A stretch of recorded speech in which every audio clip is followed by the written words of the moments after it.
On va rentrer immédiatement dans le vif du sujet, comment débuter une activité en ligne, comment lancer un site de e-commerce.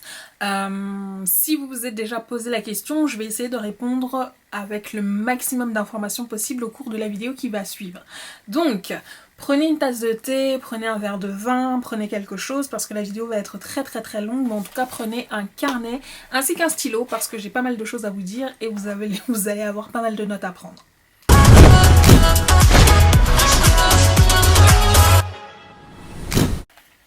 Bonjour à tous et à toutes, bienvenue sur ma chaîne, je m'appelle Mimou et pour ceux et celles qui le savent, je suis youtubeuse et blogueuse depuis un petit peu plus de 10 ans maintenant, oui, ça commence à faire long, je sais. Donc, pour les personnes qui me suivent un peu sur mes réseaux sociaux, vous savez que j'ai plusieurs boutiques en ligne, je vais compter Weya Beads, je vais compter Natural Hair Factory, je vais compter la boutique du Club des Cotonnettes, mais je vais également compter la petite touche glamour qui est mon dernier petit bébé et qui me fait vraiment plaisir. Donc parmi les personnes qui me suivent sur Instagram en l'occurrence, il y a eu beaucoup de personnes qui m'ont toujours demandé mais comment tu fais, ou alors qui m'ont dit j'aimerais me lancer mais je sais pas par où commencer, etc. Comment est-ce que tu as fait, est-ce que tu pourrais en parler? Du coup j'ai décidé de faire cette vidéo aujourd'hui et d'essayer de répondre du mieux possible sur ce que j'estime qu'on doit prendre en considération lorsqu'on doit commencer lorsqu'on souhaite commencer une boutique en ligne ou un e-commerce ou une activité de e-commerce. Voilà. Disclaimer. Tout de suite. Je vais vous dire tout de suite ce que je ne vais pas aborder dans cette vidéo. Je ne vais pas aborder la partie administrative, c'est-à-dire tout ce qui est choisi...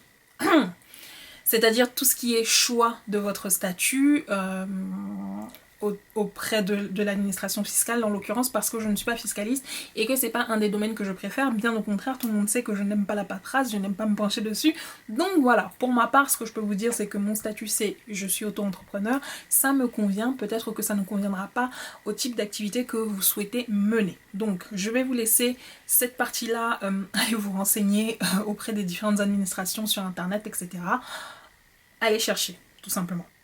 Autre gros disclaimer, attention, si vous souhaitez, si vous voulez continuer à regarder cette vidéo, je vais vous expliquer tout de suite, si vous voulez lancer une activité en ligne, si vous voulez lancer une activité de e-commerce et que vous n'êtes pas quelqu'un de curieux et que vous êtes quelqu'un de plutôt paresseux qui attend qu'on lui mâche toutes les réponses, etc., qu'on vienne lui mettre dans la bouche, la vidéo ne vous intéressera pas. Ce que je vais raconter dans cette vidéo ne vous intéressera pas, c'est même pas la peine de continuer à regarder, donc il vaut mieux laisser tomber tout de suite. L'activité de commerce, faire du commerce, avoir une activité commerciale en ligne sur internet demande énormément de travail, donc vous pouvez être une flemmarde mais vous ne pouvez pas être paresseuse. C'est deux choses différentes et c'est deux choses auxquelles il faudra vraiment faire attention. Voilà. Je vais débuter tout de suite, en fait je vais diviser la vidéo en plusieurs questions, en plusieurs points et il y en a 6 6 que j'estime être importants, qui sont des questions que vous devez vous poser absolument. La première question, ou en tout cas le set de premières questions, c'est pourquoi, quoi et à qui. Donc, c'est 3 questions que vous devez absolument vous poser lorsque vous souhaitez débuter une activité en ligne, c'est pourquoi. Pourquoi est-ce que je souhaite faire ça? Pourquoi est-ce que je souhaite vendre quelque chose? Pourquoi est-ce que je souhaite proposer mes services éventuellement? Pourquoi? Est-ce que c'est pour avoir un complément de salaire, éventuellement, ça se trouve vous travaillez à côté, ça se trouve vous êtes au chômage, est-ce que c'est éventuellement pour répondre à un besoin, est-ce que c'est parce que vous voulez vous payer des vacances et que vous estimez que ça va payer vos vacances, est-ce que c'est, je sais pas en fait, est-ce que c'est à but de devenir, est-ce que ça a toujours été votre rêve, est-ce que c'est à but de devenir votre activité principale? C'est le pourquoi, c'est très important parce que c'est ce qui va vous maintenir motivé tout au long de ce qui va être ce périple, qui va être très long, je l'espère en tout cas pour votre activité. Une fois que vous avez répondu au pourquoi, vous devez également vous poser la question du quoi. Qu'est-ce que je veux vendre? Est-ce que c'est mes services? Est-ce que je veux proposer des services de consulting? Est-ce que je veux proposer un produit? Si oui, lequel? Qu'est-ce que vous voulez vendre? Qu'est-ce que vous voulez vendre? Qu'est-ce que vous estimez que vous pouvez proposer à la vente? Et la dernière question que vous devez vous poser, donc c'est le à qui. À qui est-ce que je m'adresse? Une fois que vous avez défini votre produit, c'est à qui est-ce que vous l'adressez? À qui est-ce que vous parlez? À qui est-ce que vous allez proposer ce produit-là? Donc en fonction de la réponse à ces 3 questions-là, va découler en fait un peu, on va dire, le schéma directeur de la boutique en ligne que vous allez proposer. La façon dont vous allez vous adresser aux clientes ne sera pas la même si vous vous adressez à des bébés que si vous vous adressez à des parents, que si vous vous adressez à des femmes, que si vous vous adressez à des hommes, enfin voilà. Donc ces 3 questions sont 3 questions essentielles que vous devez absolument vous poser avant de débuter. La deuxième question que vous allez vous poser quand vous voulez commencer une activité en ligne, c'est où et comment. Où ? Bien sûr en ligne, donc sur internet, mais comment est-ce que je fais ça? Comment est-ce que je lance un site en ligne? Comment est-ce que je lance une boutique en ligne? Comment est-ce que je lance un e-commerce, un e-shop, etc. Donc il y a plusieurs plateformes qui existent sur les internets pour proposer vos services, vos produits, vos recettes, ce que vous voulez à la vente. Mais le choix en fait de la plateforme sur laquelle vous allez proposer vos produits va dépendre non seulement de votre budget, mais également de vos connaissances techniques. Est-ce que vous vous y connaissez un petit peu en informatique ou pas du tout? Il n'y a pas de mal, il n'y a absolument aucun mal à ne pas vous y connaître. Et également de vos relations ou de comment vous êtes, quel type de personne vous êtes. Voilà. Donc il existe ce qu'on appelle les marketplaces. Une marketplace, généralement, c'est comme un marché virtuel en fait, c'est-à-dire pardon, il y a mon ordinateur pro qui vibre derrière. Donc une marketplace, c'est quoi? C'est une place de marché. Donc il y a un endroit qui est déjà tout fait, tout prêt avec des étals, etc. Et vous venez juste déposer vos produits dessus et vous le proposez donc à la vente. Donc les marketplaces, il y en a plusieurs. Il y a Amazon, il y a eBay professionnel, il y a Etsy, il y a Africrea. Il y en a vraiment des tonnes et des tonnes, je ne les connais pas toutes, mais sachez que chacune a des particularités. Donc c'est à vous de vous renseigner, de savoir est-ce que telle ou telle marketplace me convient mieux qu'une autre, et surtout quelles sont les conditions particulières pour pouvoir vendre mes produits sur cette marketplace là. C'est comme partout, chaque plateforme a des règles, a des conditions auxquelles il faut souscrire, sinon vous ne pourrez pas vendre dessus. Par exemple, Amazon est une plateforme payante. Pardon, pour vendre sur Amazon, vous devez payer 39 € par mois. Parce que Amazon estime qu'il vous donne accès à un portefeuille de clients énorme et donc vous devez payer ces 39 € là par mois. Par contre, ça ne veut absolument pas dire que vous aurez des ventes tous les mois. C'est pas parce que vous avez mis vos produits sur Amazon qu'on les achètera forcément. Donc voilà. Il y a des plateformes comme Etsy. Etsy, par exemple, est une plateforme sur laquelle vous ne payez pas d'emblée des frais d'accès. Par contre, Etsy va se rémunérer sur chacun des produits que vous allez vendre. C'est-à-dire qu'à chaque vente, Etsy va prendre à peu près 2,5% du montant de la vente effectuée. Voilà, c'est comme ça que Etsy se rémunère. eBay, je connais pas trop le fonctionnement en tant que professionnel, en tout cas, parce que j'utilisais eBay en tant qu'acheteuse, mais je me suis jamais penchée sur le sujet d'utiliser eBay en tant que professionnel. Mais sachez qu'il y a une plateforme eBay professionnelle. Voilà, une marketplace. Donc les marketplaces, généralement, ça répond aux besoins de qui? Ça répond aux besoins des personnes qui sont pas forcément techniques, qui n'ont pas envie de se poser, de créer un site internet, qui ne savent même pas comment faire. Etsy est très facile d'utilisation. Honnêtement, vous créez un compte, vous arrivez et vous créez des produits. On va vous guider, mais pas à pas pour créer vos produits, mettre les bonnes photos, mettre les prix, paramétrer les frais de port, etc. Vous êtes vraiment guidé. La marketplace a déjà toute une structure et ensuite vous avez donc le lien vers votre boutique, vers vos produits, et c'est à vous de les marketer ou d'en parler voilà, pour attirer donc du monde sur votre boutique. Voilà. Ça, c'est une marketplace. Ensuite, il y a la méthode qui est la méthode la plus compliquée, mais la méthode en même temps qui vous donne le plus de liberté, je trouve, c'est celle d'avoir son propre site internet.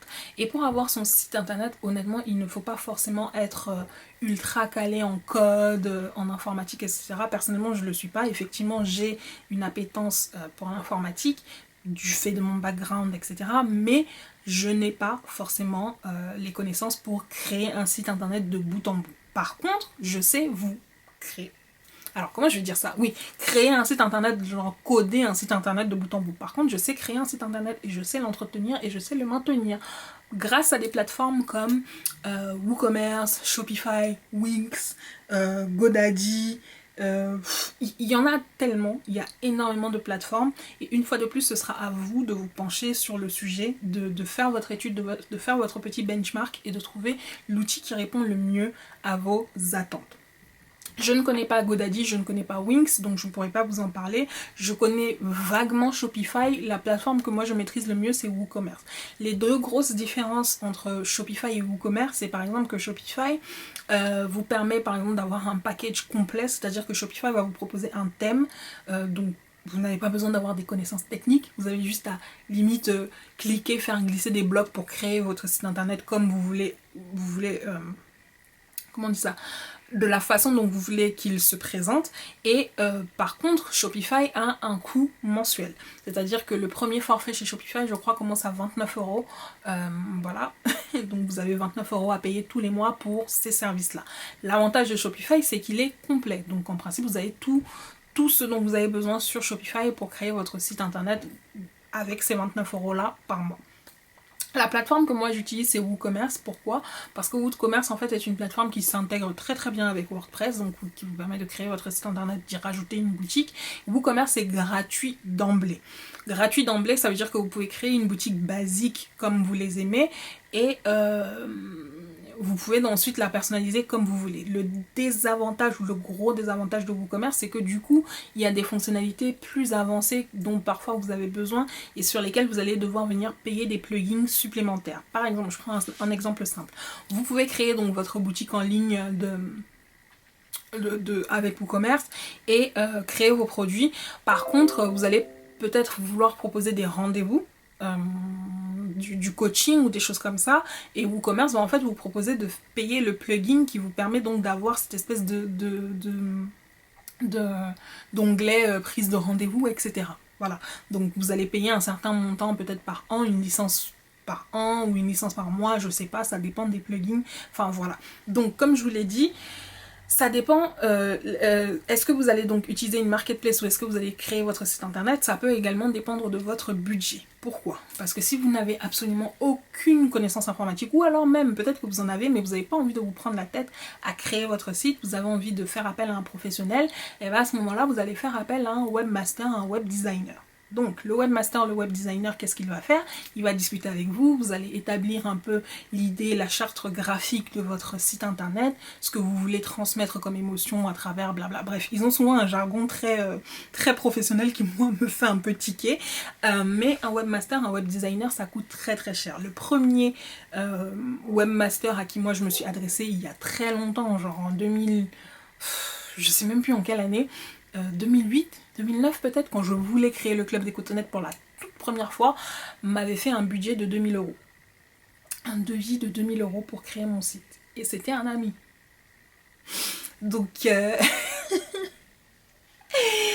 ça m'avait un peu choqué, mais voilà. Donc un webmaster, c'est une connaissance, c'est un investissement, mais tout dépend également de votre budget et de où est-ce que vous voyez votre site aller. Alors, moi personnellement, je propose mes services pour aider les personnes à créer donc des boutiques en ligne simples, alliées par exemple généralement à des blogs. Donc si jamais vous avez besoin, vous pouvez faire appel à moi.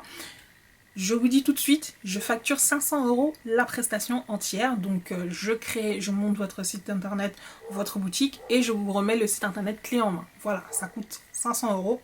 Ne me contactez pas si vous n'avez pas le budget. C'est pas la peine, je suis très transparente sur mes tarifs et vous pouvez voir mes différents sites internet. Donc voilà, vous savez ce que je suis capable de faire ou pas. Voilà. La troisième question à laquelle vous allez donc répondre, vous allez devoir répondre, c'est comment je me vends. Comment je me vends, qu'est-ce que ça implique? Ça implique qu'est-ce que vous voulez, comment est-ce que vous allez choisir le nom de votre boutique? Qu'est-ce que c'est supposé représenter? Comment est-ce que vous allez faire pour le sélectionner? Votre nom de boutique est extrêmement important parce que généralement du nom de votre boutique va découler ce qu'on appelle votre nom de domaine. Le nom de domaine, qu'est-ce que c'est? Le nom de domaine, c'est le www.monsite.com.fr.net. ce que vous voulez. Or, sur internet, il y a des petits malins qui y ont pensé avant vous. Tous les noms de domaine ne sont pas forcément disponibles. C'est-à-dire que si vous voulez appeler votre boutique en ligne maboutiqueenligne.fr, sachez qu'il y a de très fortes chances que ce nom de domaine ne soit plus disponible. Donc il y a plusieurs sites qui existent, tels que One and One, OVH, j'avais noté plein de plein de sites, la GoDaddy par exemple, Wix, etc., qui vous permettent donc de faire de l'achat de noms de domaine si vous en avez besoin. Par contre, vous devez vraiment réfléchir au nom de votre boutique. Le nom de votre boutique, de deux choses d'une. Soit le nom doit être suffisamment clair pour que lorsqu'on entend le nom de votre boutique, on sache ce que vous proposez.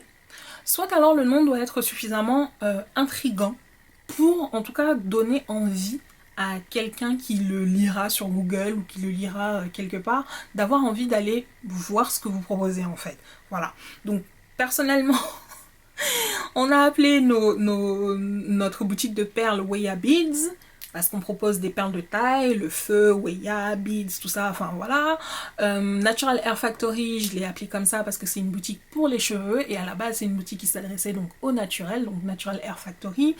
La petite touche glamour, c'est la petite touche glamour, ce qu'il vous faut pour apporter une petite touche glamour à vos outfits. Donc, quand vous allez réfléchir au nom de votre boutique, comme je vous l'ai dit, notez plusieurs noms, notez les idées, notez ce que vous voulez transmettre via le nom de votre boutique et allez ensuite sur internet vérifier est-ce que le nom de domaine est toujours disponible. Et une chose, surtout, même si vous n'avez pas envie d'acheter, de créer tout de suite un site internet ou que vous allez utiliser une marketplace, si le nom de domaine qui correspond à votre boutique, à votre activité est encore disponible, achetez-le quand même. N'achetez pas forcément l'hébergement ni quoi que ce soit si vous n'avez pas l'intention de créer le site tout de suite, mais achetez le nom de domaine et conservez-le très précieusement. Parce qu'il y a des petits malins là dehors qui font le tour des internets, qui regardent un peu les e-shops qui marchent, qui fonctionnent bien, etc. Et si par malheur vous n'avez pas acheté votre nom de domaine, ils vont acheter tous les noms de domaine en .fr, .com, .net avec votre nom de domaine et ils vont les garder. Et en fait, quand vous allez venir vouloir les racheter, ils vont vous proposer un prix exorbitant alors qu'un nom de domaine ça coûte 5 € à peine, voire même 1,99 €. Ensuite, vous avez donc également tout ce qui est hébergement. L'hébergement, c'est quoi? L'hébergement, c'est l'endroit là, quelque part sur internet, le serveur sur lequel vous allez venir stocker les données de votre boutique en ligne. Donc vos photos, les prix, les informations sur comment est-ce que vous transportez, comment est-ce que vous faites les frais de port, etc. Donc vous avez besoin d'un espace d'hébergement. Donc généralement, toutes les plateformes telles que OVH, One and One, GoDaddy, etc., sur lesquels on achète des noms de domaine, proposent des packages, nom de domaine plus hébergement. Ça va vous permettre donc de venir créer votre site internet et le stocker quelque part. Et comme ça, les gens pourront y avoir accès. Je vais vous laisser pour un petit moment de pub. J'ai le temps de vous présenter un petit peu le sponsor de cette vidéo. Alors les filles, le sponsor de la vidéo du jour, c'est la marque Neewer. Neewer, c'est une marque d'équipement pour vidéastes et photographes qui est disponible sur Amazon. C'est une marque dont je suis cliente depuis des années et qui propose du matériel de vraiment très bonne qualité à des prix défiant toute concurrence. Donc, je suis très contente qu'il m'ait contactée. Parce que vraiment, comme je vous l'ai dit, je suis cliente depuis des années et le produit que j'ai reçu cette fois-ci, c'est une magnifique ring light de leur marque que je vais vous montrer tout de suite. Donc, la ring light que j'ai reçue, c'est celle-là, c'est la plus grande en termes de diamètre, mais c'est surtout une ring light qui est réglable vraiment à tous les niveaux. Donc, je peux régler aussi bien l'intensité de la lumière que la colorimétrie de la lumière. Donc, je peux avoir une lumière complètement blanche, comme je peux avoir une lumière totalement jaune, et je peux modifier l'intensité de cette dernière. Donc, je vous mettrai le lien vers la boutique Neewer sur Amazon si vous avez le besoin d'équipements, que ce soit de lumière, de trépied, de pinces, de fond, etc. N'hésitez pas à passer sur leur boutique pour vous en procurer. La quatrième question. Celle-là va être très longue. Je vais essayer de parler lentement pour que vous puissiez prendre des notes. N'hésitez pas à mettre pause s'il y a besoin. La quatrième question, c'est comment trouver mes fournisseurs, mes produits. Comment... Ça, c'est la question que tout le monde se pose. Oui, mais j'ai envie de vendre ça, mais je sais pas comment commencer, blablabla. Bref, je vais entrer dans le vif du sujet tout de suite. Donc, la première sous-question de cette grande question, c'est comment est-ce que vous voulez vendre? En fait, c'est la question que vous devez vous poser. Est-ce que vous voulez vendre en nom propre ou est-ce que vous voulez faire du dropshipping? Je m'explique. Vendre en nom propre, qu'est-ce que c'est? Vendre en nom propre, c'est avoir créé votre marque, avoir votre joli packaging avec votre logo sur chacun de vos produits, avoir vos vêtements avec une belle étiquette dans le col avec le nom de votre marque, etc. Avoir des étiquettes, les étiquettes de prix, etc. Comme Zara. Quand vous prenez une robe Zara, vous avez la petite étiquette dans le col marquée Zara, vous avez la petite étiquette sur le côté avec la taille, comment laver, etc. marquée Zara, et vous avez l'étiquette du prix marquée Zara. Ça, c'est vendre en nom propre. Maintenant, Le dropshipping, qu'est-ce que c'est? Si vous vivez dans une bulle je ne sais où et que vous ne savez pas ce que c'est que le dropshipping, je vais vous l'expliquer de manière très simple. Il existe plusieurs manières différentes de faire du dropshipping, mais je vais vous expliquer la manière la plus basique qui soit. Donc le dropshipping, c'est quoi? Le dropshipping, c'est vous trouvez quelque part un fournisseur qui a un stock inépuisable de marchandises, ok? Lui, il ne fait pas de vente au détail. Donc vous voulez vendre des produits au détail. Vous voulez vendre un pull par-ci, un foulard par-là, ou une paire de chaussures par-là, ok? Vous allez voir ce fournisseur-là et vous lui dites, voilà, je m'appelle tant, j'aimerais faire du dropshipping avec vous. Si ce fournisseur-là propose les services de dropshipping, ce que vous allez faire en fait, c'est que vous mettez en place votre site internet et vous proposez les produits de ce fournisseur au détail. Donc ça peut être des nounours, ça peut être des vêtements, ça peut être n'importe quoi. Le dropshipping fonctionne absolument avec tout. Il n'y a aucun produit, sauf les services bien sûr, il n'y a aucun produit qui ne fasse pas de dropshipping. Tout, on fait du dropshipping pour tout. Ok? Donc, vous, en fait, ce que vous allez faire, c'est quoi? C'est que vos clients vont venir sur votre boutique, vont acheter le produit. Vous, une fois que vous avez reçu une commande, vous allez aller donc sur le site ou contacter votre fournisseur et lui dire, voilà, j'ai reçu une commande de tant, en telle taille, merci de l'expédier donc à mon client. Voilà, c'est ça le dropshipping. Une fois de plus, il n'y a pas une méthode qui soit meilleure que l'autre. Okay, c'est comme les marketplaces et les sites propres. Vendre en nom propre ou vendre en dropshipping, les deux méthodes s'équivalent avec chacune de ses avantages, chacune de ses inconvénients. Vendre en nom propre, qu'est-ce que ça vous apporte comme avantage? Vous avez la main sur le matériel, vous savez à quoi ressemblent les packaging, enfin vous savez à quoi ressemble le paquet qui va directement chez votre client, vous vous occupez vous-même de faire les expéditions de vos colis. Vendre en dropshipping, qu'est-ce que ça inclut?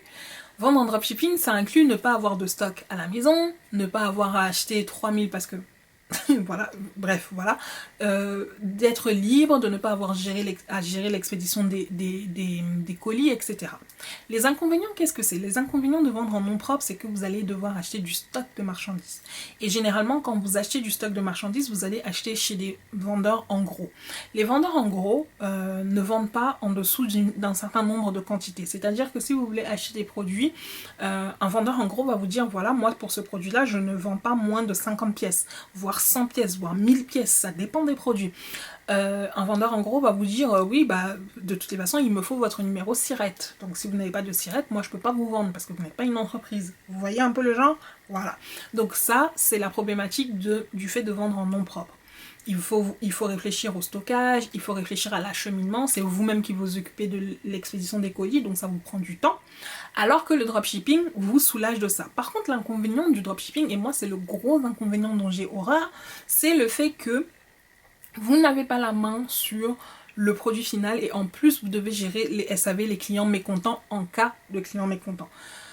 Un client, le dropshipping généralement c'est très long parce que selon les fournisseurs que vous avez trouvés, si vos fournisseurs par exemple ne sont pas en Europe, ne sont pas en France, ne sont pas proches de l'endroit où vous vivez, sont peut-être aux États-Unis ou en Chine ou en Inde, et que vous faites du dropshipping et que les gars prennent une semaine, 1 mois, 2 mois à traiter les commandes, à les expédier, ça fait que vos clients derrière, ils ont déjà attendu.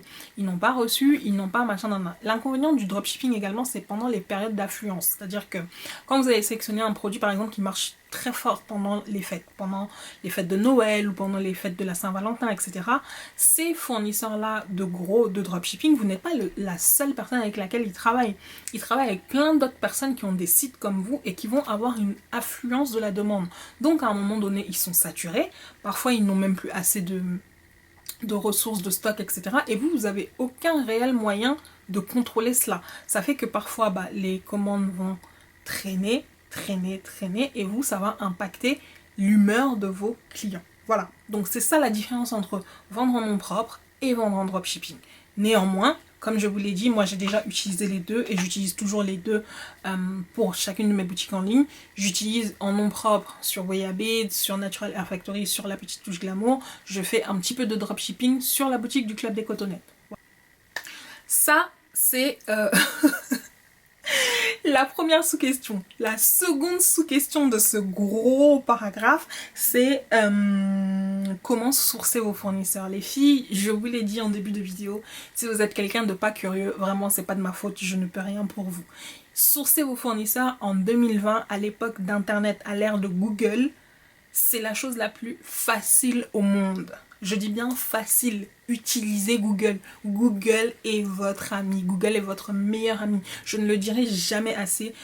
J'ai 4 boutiques en ligne différentes. Je n'ai jamais mis mes pieds en Chine, je n'ai jamais mis mes pieds en Inde, je n'ai jamais mis mes pieds à Dubaï, je n'ai jamais mis mes pieds à Hong Kong. J'ai jamais été physiquement. Et pourtant, j'ai trouvé j'ai une marque de cheveux, donc indienne, j'ai une marque d'accessoires, j'ai une marque de perles, j'ai une marque de... Enfin, sourcez vos fournisseurs, cherchez, Google est votre ami, je ne le dirai jamais assez. Ensuite, la deuxième recommandation que je peux vous donner, c'est de tester tous vos produits. Ne proposez aucun produit que vous n'avez jamais testé. Ne proposez aucun produit que vous n'avez jamais vu, que vous n'avez jamais éprouvé. Même si vous choisissez de faire du dropshipping, faites au moins une commande test que vous allez recevoir, sur laquelle vous allez pouvoir évaluer la qualité du produit. Parce qu'en fonction de la qualité du produit que vous proposez à vos clientes, vous saurez aussi comment vous brander, à quel prix vous pourrez les proposer, etc. Si par exemple, je prends un exemple simple, les mèches pour les cheveux. Si vous vendez des mèches de grade A, ou de grade A++, ou de grade 3A, etc., vous ne les vendez pas au même prix. Grade A, c'est le moins bien, si je me rappelle bien, hein, parce que je sais plus. Grade A++, c'est la gamme un peu supérieure, et le grade A3, enfin 3A là, c'est le truc qui coûte ultra cher, qui vient d'être retiré de je sais pas qui, etc. Et ensuite il y a les Virgin Air, le Virgin Air qui est donc le cheveu qui a été retiré, qui n'a jamais été traité, qui est complètement naturel. Celui-là c'est encore plus cher.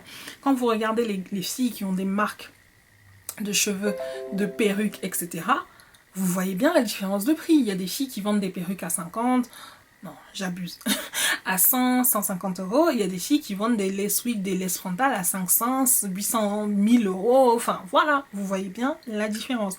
C'est parce qu'il y a une raison. Au-delà du branding, si vous retirez le branding, il y a la qualité du produit. Voilà, donc testez tous vos produits. Il y a une personne qui m'a posé une question sur mon compte Instagram, qui est rentré dans mes DM et qui m'a dit « Mimou, c'est qui les fournisseurs qui te fournissent les produits que tu vends ?» Ok, elle avait dit bonjour, donc elle avait été polie. Néanmoins, j'ai été extrêmement vexée de cette question, extrêmement choquée, parce que j'ai trouvé ça très malhonnête. Moi, je passe des heures et des heures et des heures à parcourir, à fouiller, retourner Internet. Je dépense énormément d'argent à tester mes produits lorsque je les reçois. Comment est-ce que tu peux me demander c'est qui mon fournisseur et t'attendre à ce que je te réponde? Dis-moi, en fait. Dis-moi. Donc, ce temps-là que j'ai passé à sourcer mes fournisseurs, à trouver les meilleurs fournisseurs, à trouver ceux qui sont les plus sérieux, avec lesquels je peux travailler, avec lesquels je sais que je ne me prends pas la tête. Lorsque je leur commande tel produit, je sais qu'ils vont les envoyer en tant de jours, que je vais les recevoir, que je vais pouvoir livrer mes clientes. Comment tu veux que après autant de travail, que je te dise, tiens, voilà ma liste de fournisseurs. Comment? En fait. Voilà. Donc, évitez de faire certaines choses aux gens que vous n'auriez pas apprécié qu'on vous fasse. Ok? Alors, avant qu'il ne fasse totalement nuit, je vais aborder donc les 2 derniers points avec vous qui j'estime être importants et qui j'espère vont répondre à d'autres questions que vous pouviez vous poser. Et le premier point, enfin le 5e point en l'occurrence de la vidéo, c'est aussi une question qu'on m'a beaucoup posée et que je trouve très intéressante, c'est comment se faire connaître. Je rigole, mais j'ai envie de vous dire déjà la première des choses, c'est de vous distinguer. Peu importe ce que vous décidez de vendre, peu importe l'activité dans laquelle vous choisissez aujourd'hui de vous lancer, personne n'a inventé l'eau chaude. Personne n'a inventé l'eau chaude, ok ? Quel que soit le domaine dans lequel vous voulez vous lancer, surtout si vous n'êtes pas un créateur, sachez que quelqu'un d'autre l'a déjà fait. Mais vous devez vous distinguer. Je prends un exemple simple. Il y a combien de restaurants dans Paris ? Voilà.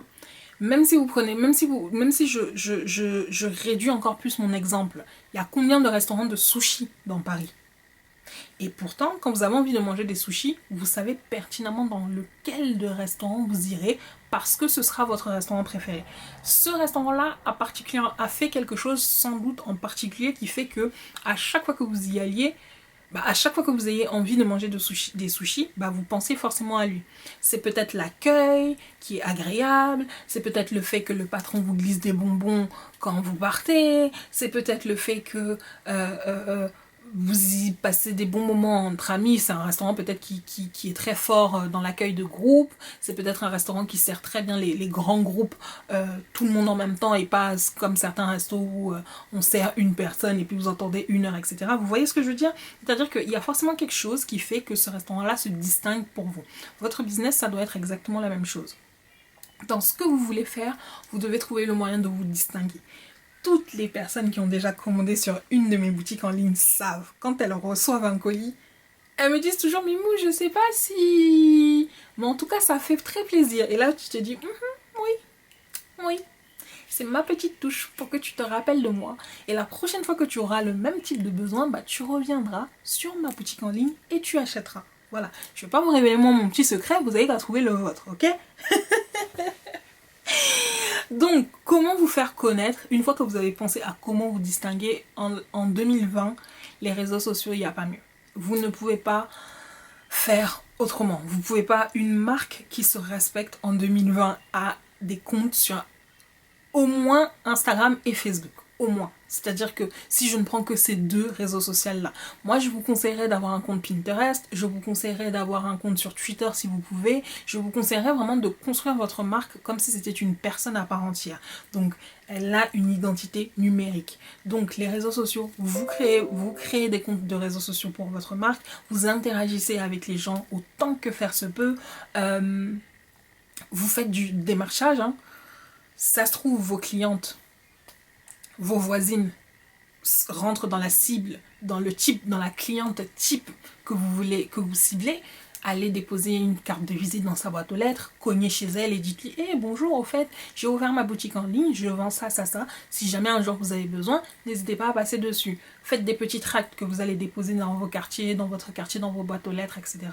N'hésitez pas. Soyez audacieuse, soyez curieuse, soyez tout ce que vous voulez. Et c'est pareil sur les réseaux sociaux. Soyez agréable, interagissez avec les gens autant que faire se peut, publiez autant que faire se peut, attirez le maximum de personnes à vous. Lorsque les personnes arrivent sur votre page, elles doivent avoir des images de bonne qualité, bien filmées, elles doivent avoir des jolies petites vidéos en story, etc. pour comprendre ce que vous proposez et savoir que vous proposez des choses intéressantes. Ok? Voilà. Le bouche à oreille. Le bouche à oreille, ça commence par vos amis. Quand vous décidez de vous lancer dans une boutique en ligne, un e-commerce, vos amis doivent être vos meilleures clientes. Vos amis doivent être vos meilleurs supporters. Vos amis doivent être votre meilleur... Je sais même pas comment dire en fait. Si vous réussissez à faire en sorte que les produits que vous proposez sur votre e-commerce plaisent à vos amis, elles seront vos meilleurs marketeurs. Meilleurs. Quand je vous dis ça, je prends mon exemple. Mes copines sont les personnes qui m'ont rapporté le plus de clients possible. Mes copines, et elles sont clientes de la boutique parce que moi je paie de gratuit à personne. Mes copines, quand elles achètent sur la boutique, tellement elles sont satisfaites, tellement elles achètent parce qu'elles aiment. Quand quelqu'un leur dit même seulement oui, mais je cherchais, elles disent j'ai le bon site pour toi. Donc ça doit être votre relation avec vos amis. C'est-à-dire que le produit que vous vendez, vous devez tellement croire en lui que vous savez qu'il plaira à vos proches et vos proches feront du bouche à oreille comme ça et c'est comme ça que vous allez vous faire connaître. Vous n'avez pas le choix, vous êtes obligé. Enfin, le dernier point que je peux vous donner, c'est comment se faire connaître, c'est de soigner votre SAV. Le SAV sur votre site doit être nickel. La chose la plus difficile lorsqu'on se lance dans une activité en ligne, c'est d'obtenir sa première commande. À partir du moment où vous aurez obtenu votre première commande, les choses vont aller comme ça. Vraiment. Parce que c'est le même cycle que vous allez répéter encore et encore et encore en apprenant des erreurs et en vous améliorant et en grandissant au fur et à mesure. Une fois que vous avez obtenu votre première commande, pensez toujours SAV. Le SAV, c'est aussi bien la façon, la rapidité avec laquelle vous traitez les commandes, la clarté avec laquelle vous diffusez l'information auprès de vos clients sur ce que vous êtes en mesure de leur apporter comme service, en combien de temps, etc. Mais c'est également le fait de recueillir les avis de vos clients une fois qu'ils ou qu'elles ont terminé leur commande. Recueillir les avis, c'est très très très important. Un client qui est content, qui est satisfait, qui a reçu sa commande en temps et en heure, généralement ne laisse pas d'avis en fait. Parce que bon, ça s'est bien passé. Pensez même à vous, comment vous agissez et tout. Quand vous avez commandé un truc sur Amazon et que c'est arrivé, vous ne pensez pas forcément aller noter l'outil et tout. Par contre, un client mécontent, c'est un client qui va vous pourrir sur Internet. C'est un client qui va vous...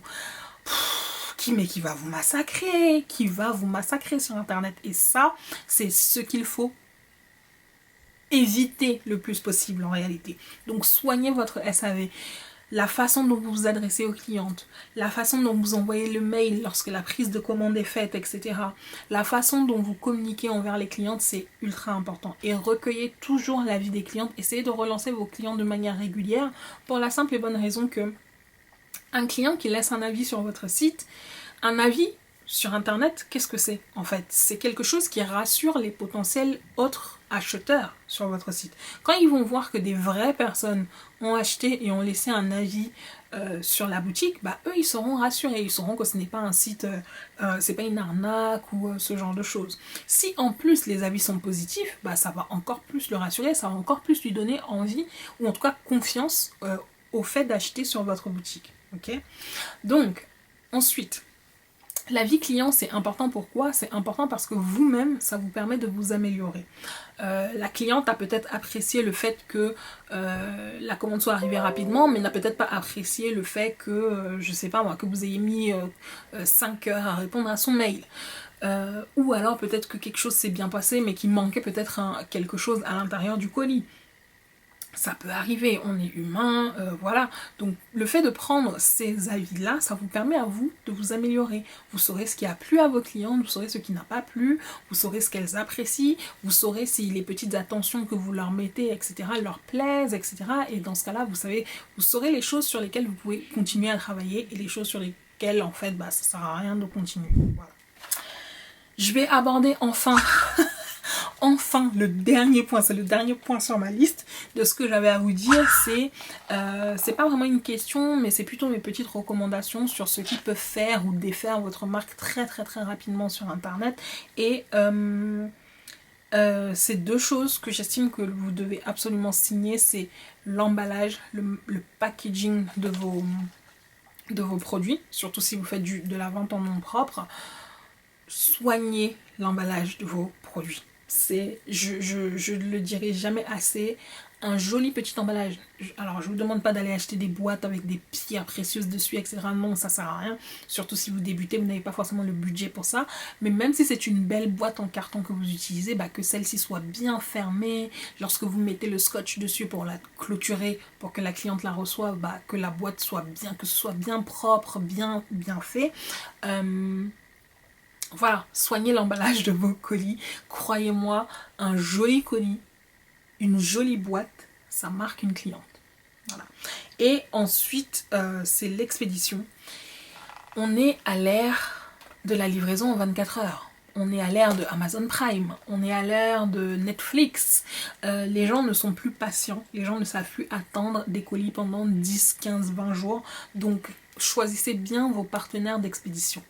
La Poste a le don, mais le don de vous foutre parfois dans la merde, et un client qui n'a pas reçu sa commande, il pense pas que c'est la Poste, hein. Il vient vous incriminer vous, bah oui, parce que lui il va pas aller incriminer la Poste, c'est vous qu'il va venir incriminer, donc attention, parfois la Poste peut poser de vrais problèmes. Apprenez à gérer ce type de petits problèmes là, apprenez à désamorcer ce type éventuel de crise très rapidement. Une cliente qui a attendu sa commande pendant plus d'un mois, proposez peut-être un petit code de réduction pour sa prochaine commande. Ça lui fera plaisir et ça vous permet à vous de vous repositionner dans ces bonnes grâces en fait, de vous remettre voilà, dans ces bonnes grâces. Donc, je pense que c'est tout ce que j'avais à dire. Alors, je précise tout de suite, pour les filles qui ont commandé, j'ai une 20aine de commandes à aller traiter, effectivement. À cause du fait qu'on soit en confinement, à cause de la crise du Covid-19, j'ai choisi personnellement d'arrêter les livraisons de mes boutiques. Je reçois toutes les commandes, je les traite, elles sont emballées, pliées, cachetées, tout ce que vous voulez. Par contre, je ne les expédie pas parce que je suis seule à faire mes expéditions et j'ai pas envie de prendre le risque d'aller à la poste. J'ai dû aller à la poste pour récupérer de la marchandise, un colis qui était arrivé et qui avait été déposé à la poste, je sais pas pourquoi. Croyez-moi, je suis rentrée chez moi en étant convaincue que j'avais attrapé le virus. Donc voilà, j'ai prévenu mes clientes.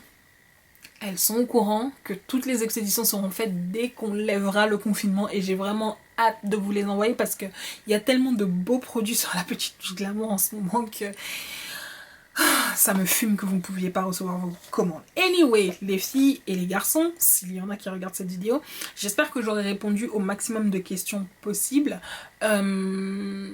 Chaque point que j'ai abordé dans cette vidéo mérite en réalité une vidéo à part entière.